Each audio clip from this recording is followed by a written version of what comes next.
ஒரு ஆன்மீக பயணமாக செல்கிறீர்கள். ஆன்மீக பயணம், தீர்த்த யாத்திரை என்று சொன்னால் அது ஜாதகத்திலே 9ஆம் இடத்தை குறிக்கும். உங்கள் குருவுடனோ அல்லது தந்தையுடனோ ஒரு ஆன்மீக பயணத்திற்கு செல்கிறீர்கள். குரு என்பதும் 9ஆம் இடம், அதேபோல தந்தை என்பதும் 9ஆம் இடத்தை குறிக்கும். நீண்ட தூர பயணம் என்பதும் 9ஆம் இடத்தை குறிக்கும். எனினும் அதற்கு உங்களுக்கு ஒரு தடையாக, அதே சமயத்தில் துணையாக இருப்பது என்பது உங்கள் 2ஆம் இடம் என்று சொல்லக்கூடிய தனஸ்தானம். ஒன்று, பொருள் தேட வேண்டுமே என்பதனால் நீங்கள் அதன் உழைப்பிலே இருப்பீர்கள். எனவே பயணத்தை சற்று தள்ளி வைக்கிறீர்கள். இந்த 9ஆம் வீட்டிலிருந்து 2ஆம் இடம் என்று நீங்கள் கணக்கிட வேண்டும் என்றால் 9, 10, 11, 12, 1, 2, அப்போ 6 வீடுகள் தள்ளி இருக்கிறது இந்த 2ஆம் இடம். அது ஒரு தடையை தருகிறது, அதற்கான ஒரு பணத்தையும் தருகிறது. 2ஆம் இடம் தனஸ்தானம். மீண்டும் வருகிறோம். 10ஆம் இடம் என்று சொல்லக்கூடியது உங்கள் வேலை வாய்ப்பை குறிக்கக்கூடிய இடம், கர்மஸ்தானம். இந்த 10ஆம் இடத்திலிருந்து நீங்கள் உங்கள் வேலையை செய்து கொண்டிருக்கிறீர்கள். இந்த வேலையில் வெற்றியோ தோல்வியோ உங்களுடன் இருப்பவர்களுடன் எந்த அளவுக்கு நீங்கள் கம்யூனிகேட் செய்கிறீர்கள், கம்யூனிகேஷன் பொறுத்தே அமையும். அதை 10ஆம் இடத்திலிருந்து கணக்கிட்டால் அதுவும் சரியாக 6 வீடுகள் தள்ளி வரும். மீண்டும் 11ஆம் இடம் என்று சொல்லக்கூடியது உங்கள் லாபஸ்தானம். இந்த 11ஆம் இடம் என்று சொல்லக்கூடியதான லாபஸ்தானத்திலிருந்து சரியாக 6 வீடு கணக்கிட்டு பார்த்தால் 4ஆம் இடம் வரும். அது உங்கள் வண்டி, வீடு, வாகனம் போன்றவை. இந்த வண்டி, வீடு, வாகனம் போன்றவற்றை எவ்வாறு நீங்கள் செலவிடுகிறீர்களோ, உங்கள் மகிழ்ச்சிக்கு எவ்வாறு நீங்கள் திட்டமிடுகிறீர்களோ அதுவே உங்கள் லாபத்தையும் தீர்மானிக்கும். இதே 4ஆம் இடம் என்பதிலே சந்திரன் இருந்தால் அது வியாபாரத்துக்கு சரியான ஒரு அமைப்பு கிடையாது என்ற ஒரு கருத்தும் உண்டு. லக்னத்திலிருந்து சந்திரன் 4 6 8 12 இருந்தால் அவர்கள் கன்சல்டன்சி பிஸ்னஸ் அல்லது வெளிநாட்டிலே தான் பெரிய சிறப்பாக இருப்பார்கள் என்ற ஒரு கருத்தும் உண்டு. 12ஆம் இடம் என்பது அயன சயன போகஸ்தானம் என்பார்கள். 5ஆம் இடம் என்பது படிப்பு, உங்களுடைய கல்வி, புத்திரஸ்தானம். நீங்கள் 12ஆம் இடத்திலிருந்து சரியாக 6 இடம் கணக்கிட்டு வந்தால் 5ஆம் இடம் என்பது வரும்.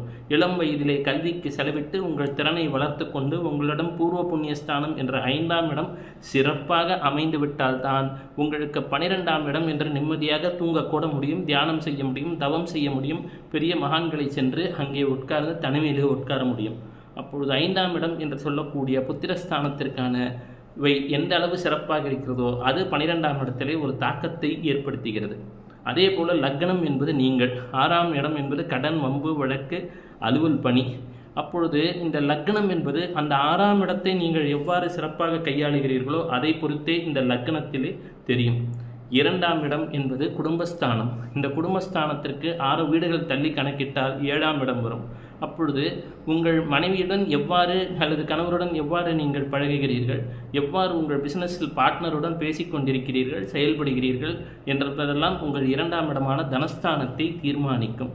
3ஆம் இடம் என்று சொல்லக்கூடியது உங்களுக்கான ஒரு தைரியம், வீரியம். 8ஆம் இடம் என்பது அதிர்ஷ்டத்தையும் குறிக்கும், உங்களது ரகசியமான ஒரு திறன்களையும் குறிக்கும். அப்போ 8ஆம் இடத்துக்கு எந்த அளவுக்கு நீங்கள் நேரத்தை செலவிடுறீங்களோ அப்பொழுது தான் உங்கள் 3ஆம் இடம் என்ற தைரியஸ்தானம் திறமையாக இருக்கும்.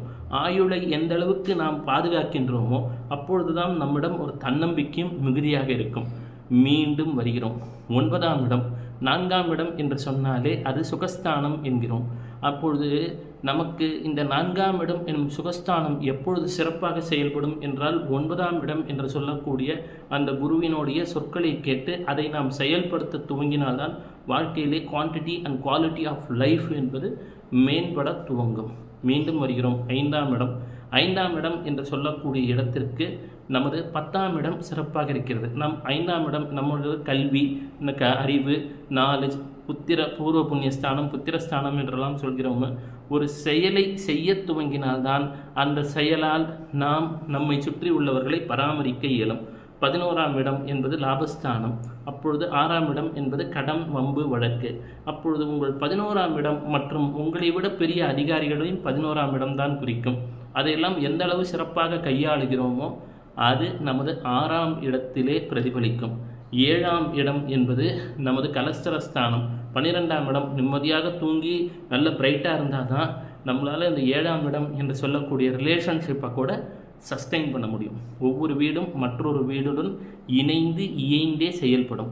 எதற்கும் இந்த வீடு சிறந்த வீடு, அந்த வீடு சிறப்பில்லாத வீடு என்றெல்லாம் கிடையாது. சிலது மறைவு ஸ்தானங்கள் என்று சொல்லுவார்கள்.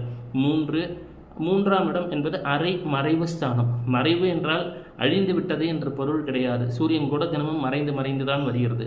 6, 8, 12 ஆகியவை மறைவு ஸ்தானங்கள் என்பார்கள். மறைவு ஸ்தானங்கள் வலிமையாக இருப்பவர்களுக்கு, உதாரணமாக ஒரு இரண்டாம் அதிபதி 8ஆம் இடத்தில் இருந்து விட்டார் என்றால், மேஷ லக்னமே சொல்லாமே, மேஷ லக்னத்துக்குரிய சுக்கிரன் 8ஆம் இடம் என்று சொல்லக்கூடிய இடத்திலே அமர்ந்து விட்டார் என்று வைத்துக்கொள்வோம். விருச்சிகத்தில் அங்கிருந்து தனது வீட்டையே பார்ப்பார். ஓரளவு எங்கிருந்தோ ரகசியமான வகையிலே செல்வங்கள் எல்லாம் வந்துவிடும்.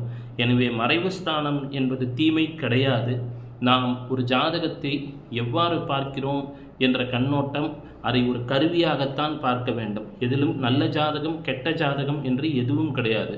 அது நமக்கு சாதகமாக மாற்றிக்கொள்ள என்ன செய்ய வேண்டும். உதாரணமாக ஒரு ஜாதகத்தை எடுத்த உடனே அதனிலே லக்னத்தை பார்க்க வேண்டும். சந்திரன் உள்ள வீட்டை பார்த்துவிட வேண்டும். சந்திரன் இருக்கும் வீட்டிலிருந்து 9ஆம் இடத்திற்குரிய தேவதையை உபாசிக்க துவங்கினால் அவர்களுக்கு அது ஒரு பாதுகாப்பை தரும். உதாரணமாக சொல்கிறேனே, உங்களுக்கு லக்னம் என்பது மேஷ லக்னமாக இருக்கிறது. 9ஆம் இடம் என்று சொல்லக்கூடியது தனுசு ராசியாக இருக்கும்.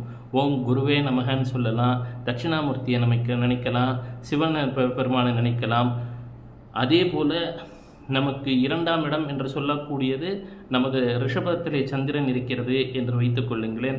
உடனே மகரத்துக்குரிய தேவதையான காலபைரவனை நினைக்கலாம், சனீஸ்வரரை நினைக்கலாம். எந்த ஒரு சூழ்நிலையிலும் இந்த கிரகங்கள் நம்மை வழிபாட்டை நோக்கித்தான் இழுத்துச் செல்கின்றனவே தவிர நம்மை அச்சப்படுத்துவதற்காக கிடையாது. சந்திரனிலிருந்து 9ஆவதாக இருக்கக்கூடிய தேவதையின் வழிபாடு ஒரு மனிதனுக்கு மிக பெரும் சிறப்புகளை தந்துவிடும். அது என்ன தசா புத்தியாக இருந்தாலும்.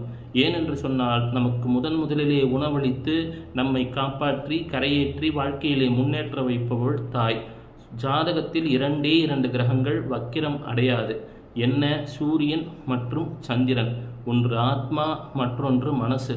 உலகத்திலேயே மிக மிக வேகமாக செயல்படக்கூடிய கருவி என்பது மனதை தான் சொல்கிறார்கள். எனவே இந்த மனதுக்கு மனோகாரனாகிய சந்திரன், இந்த சந்திரனுக்கு 2ஆம் இடத்திலே இருக்கக்கூடியது நமக்கு நண்பர்கள் எந்த வகையிலே உதவுவார்கள் என்பதை சொல்லும்.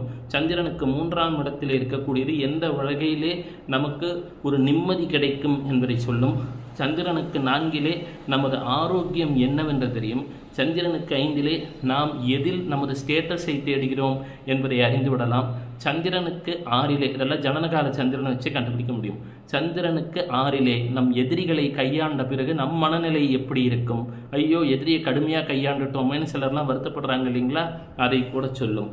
சந்திரனை வைத்தும் ஜாதகம் ஒரு புதிய பரிணாமத்தை சொல்லும். இப்போதைக்கு இந்த வகுப்பு இத்துடன் முடிகிறது.